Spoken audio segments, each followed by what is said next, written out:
ngayon. Gutom na gutom pa rin, kaya ito ako ng pagkain para pakainin. Kainin mo na. Tama, binigyan ako na din. Kainin mo, huwag mong paglaruan. Naku, si Ian, oh. Daga!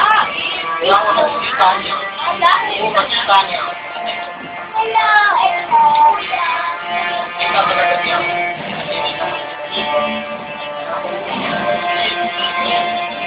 Ay, hindi na talaga niya. Kita niya. May balat na? Pwede na kita kilala dito.